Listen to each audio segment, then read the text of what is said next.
Ano nga ba ang Domain Expansion ni Yuji Itadori? Ano ang train station na ipinakita sa kabanatang ito? At bakit bumalik si Sukuna sa katawan ni Yuji? Sasagutin natin ang mga katanungang yan sa full chapter review na ito ng chapter 264. Medyo mahaba-haba ang ating pagkukwentuhan kaya hindi na ako magpapaligoy-ligoy pa. Tara na, let's go!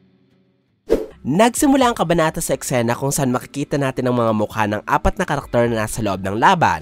Unang-una si Angel na hinihipan ng kanyang trompeta para pagganahin ng Jacob's Ladder. Sunod ay ang mukha ni Sukuna na gulat sa biglaang pagpasok ni Angel sa laban. Makikita din si Yuji na nanlaki ang isang mata sa pagdating ng kasama. At ang pinakahuling karakter na makikita sa unang pahina ay si Todo na parang hindi nagulat sa mga nangyayari sapagkat inaasahan na niya ito. Hindi ipinakita sa kabanatang ito si Yuta Okkotsu na nasa katawan ni Satoru Gojo. Kaya wala tayong ideya kung ano na ang lagay ng sorcerer sa ngayon. Nagtagumpay si Angel at Hana Kurusu na maipatama ang Jacob's Ladder kay Sukuna, pero sa kasamaang palad, masyado pong makapalang plot armor at matindi ang pagmamahal ni Gege sa anak niya, kaya animoy sinalo ni Sukuna ang Jacob's Ladder at nakayanan ng pinsalang dala-dala nito. Habang nakababad sa enerhiya ng Jacob's Ladder, sinuntok ni Sukuna ang sahig na tinutungtungan upang wasakan ang lupa. Ginawa ito ng King of Forces para maglutangan ng mga tipak ng bato sa kanyang paligid. Magamit niya ito bilang apakan para makarating sa Himpapawid at maabot si Angel. Matatandaan na pansamantalang hindi magagamit ni Sukuna ang kanyang cleave at dismantle dahil sa sobra niyang pag-abuso sa kanyang Domain Expansion at Binding Vows. Kaya, hindi niya maaatake si Angel habang lumilipad ito sa Himpapawid. Habang patungo kay Angel, sinabi ni Sukuna na ang Jacob's Ladder na ginamit laban sa kanya ngayon ay hindi lamang tatama sa kanya. Bagkus, madadamay din ito sila Yuji at Todo. Iba ito sa Jacob's Ladder ni Yuta na tumama sa kanya sa Domain Expansion ng binata sapagkat pinakawalan nito ni Yuta sa pamamagitan ng sure hit effect ng Authentic Mutual Love. Mabilis na nakaakyat si Sukuna sa ere, kaya sinigawan ni Angel si Hana na umalis na sa lugar. Subalit, nakarating agad ang King of Forces sa likuran ng babaeng sorcerer at takmang susuntukin si Angel. Sinabi ni Sukuna na sinusubukan ni Hana na mamuhay kasama si Angel sa iisang katawan kahit wala siyang malakas na pangangatawan. Kaya, palagi lamang nakaasa si Hana sa curse technique ni Angel sa pakikipaglaban. May punto si Sukuna. Matatandaan na mas mahina ang katawan ng isang taong hindi tuluyang nasaniban ng sorcerer mula sa nakalipas, kaya madali lamang sa kanilang magtamo ng pinsala at wala din silang kakayahang pagalingin ng kanilang mga sarili. Sinabi ni Sukuna na bago magawa ni Angel na mapaghiwalay sila ni Megumi, mapapaslang niya muna ang sorcerer, sabay bitaw ng suntok kay Angel. Ngunit, bago tumama ang atake ng King of Forces sa babae, dumating si Away Todo at iniharang ang kanyang katawan upang saluhin ang suntok ni Sukuna. Tumama ito sa kanyang tiyan at lumika pa ng isang Black Flash. Ito ang pangalawang Black Flash na naipatama ni Sukuna kay Todo. Ang una ay sumira sa Vibroslap nito kaya hindi na magamit ang sorcerer ang kanyang boogie-woogie. Nagulat si Sukuna sa pagdating ni Todo bigla sa kanyang harapan. Sinabi niya na si Todo ay walang dudang isang Jujutsu sorcerer dahil sa lakas ng katawan nito. Dulot ang napakalakas na suntok, tumalsik si Angel at Todo sa malayo pabagsak sa mga gusaling nasa baba nila. Sinabi ni Sukuna na hindi na makakagalaw si Todo dulot ng pinsalang tinamo nito. Kaya mamaya niya natatapusin si Angel dahil dapat niya munang unahin si Yuji. Mas maganda sana kung dumating na din sa eksena ang iba pa nilang kasama, kagaya nila Maki, Takaba, Miguel at Ino para maibuhos na nila lahat ng kanilang puwersa. Pero siguro, kumain muna sila ng tanghalian kaya hindi pa ulit sila nagpapakita. Hinanap ni Sukuna si Yuji sa ibaba, pero laking gulat niya nang makita na nakalutang din ito sa ere sapagkat sinundan pala ng ating bida si Sukuna sa pag-akyat patungo kay Hana at sinalo din ito ang Jacob's Ladder ni Angel. Isa itong mapangahas na aksyon mula kay Yuji sapagkat ang Jacob's Ladder ay kayang lusawin ng mga bagay na napupuno ng cursed energy, kabilang dito ang mga cursed tomb death paintings na kinain ni Yuji.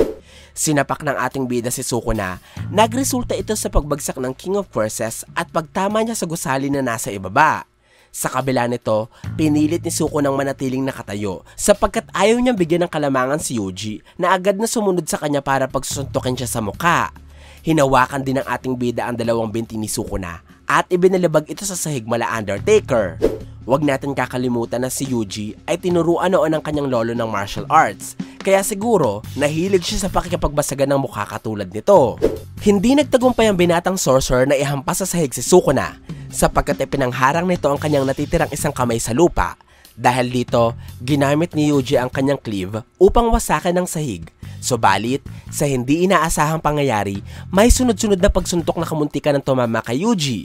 Naiwasan ito ng ating bida, maliban sa isang kamao na naipatama ni Sukuna matapos niyang patubuin ang kanyang dalawang naputol na braso at pagalingin ang isa pa niyang kamay.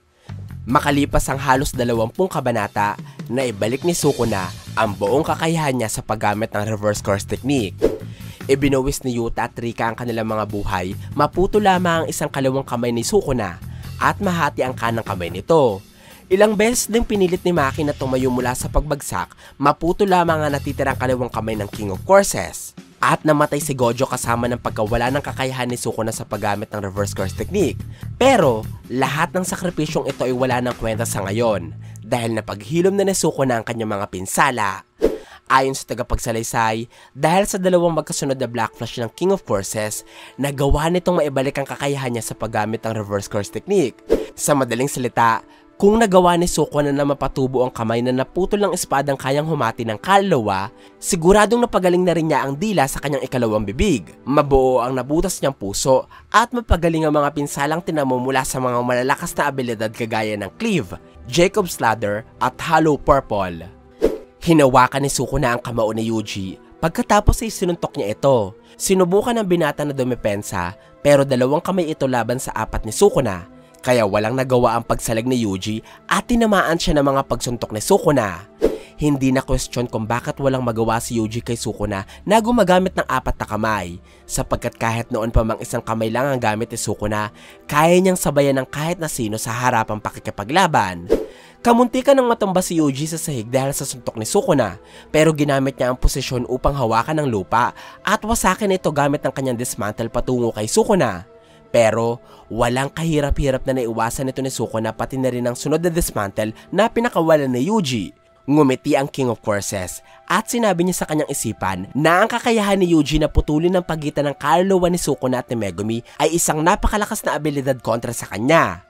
Pero hindi ito problema kung hindi mo ipapatama ni Yuji ang kanyang mga dismantle.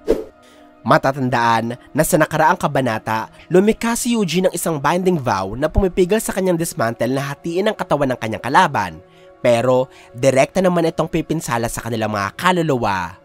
Pinagsusuntok ni Sukuna si Yuji sa mukha at sobrang laki na talaga ng kalamangan ng King of Courses kontra sa ating bida.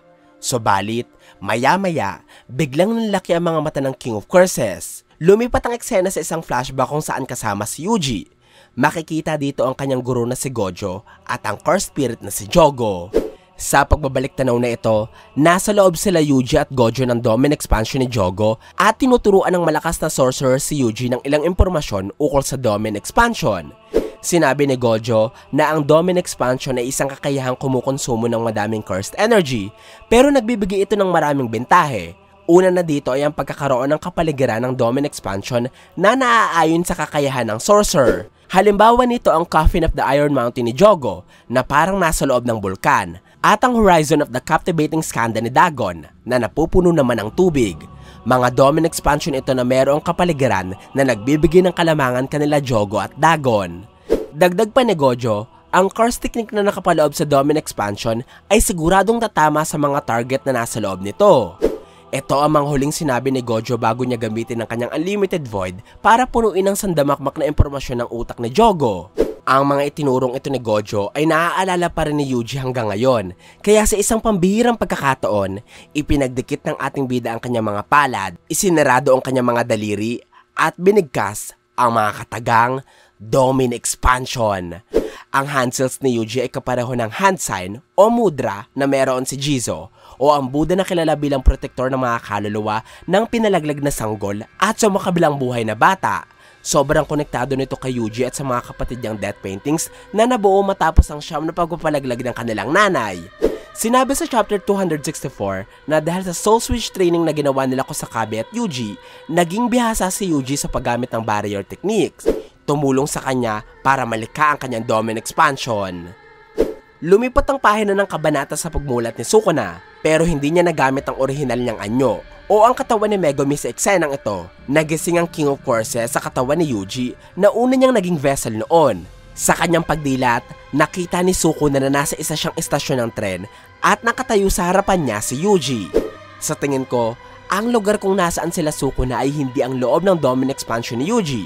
Bagkos, isa itong espasyo kung saan napupunta ang kaluluwa ng mga karakter ng kwento bago sila sa makabilang buhay. Kapareho ito ng airport kung saan napunta si Gojo matapos siyang mapaslang ni Sukuna. Katulad ng paliparan, ang istasyon ng tren ay nagsisimbolo din ng pag-alis o paglisan. Sa madaling salita, malaki ang tsansa na matapos gamitin ni Yuji ang kanyang Domain Expansion, tumalo ng kwento sa resulta ng kanilang duelo at sa eksena kung saan ipinapakita na merong isa kanila Yuji o Sukuna ang nag-aagaw buhay na o tuluyan ng napaslang. Lumapit si Yuji kay Sukuna at sinabi niya dito ang mga salitang let's go o tara na. Nakangiti si Yuji na parang nagayaya siya sa isa niyang kaibigan, samantalang si Sukuna naman ay nakatingin ng masama sa kanya at parang galit na galit sa pagpapasama sa kanya ni Yuji patungo sa kung saan. Sa eksenang ito, natapos ang chapter 264 ng Jujutsu Kaisen. Ang istasyon ng tren kung nasaan sila ay makikita sa Iwate, ang syudad kung saan ipinanganak sa Gege Akutami. Ang pangalan ng istasyong ito ay Kitakami Station na kapag isinalin natin sa salitang Ingles, nangangahulugan ng Kitakami na Going North. Ang Going North ay kasama sa Going South na pinagpipilian ni Gojo sa chapter 236 habang nasa airport. Ayon sa paliwanag ni Kento Nanami, kung gusto ni Gojo na makita ang bagong bersyon ng kanyang sarili, magtungo siya sa North. Kung ikokonekta natin ang eksenang ito sa kasalukuyang kaganapan sa kwento, napunta sila Yuji at Sukuna sa espasyo na nagkakanlong sa kanilang mga kaluluwa.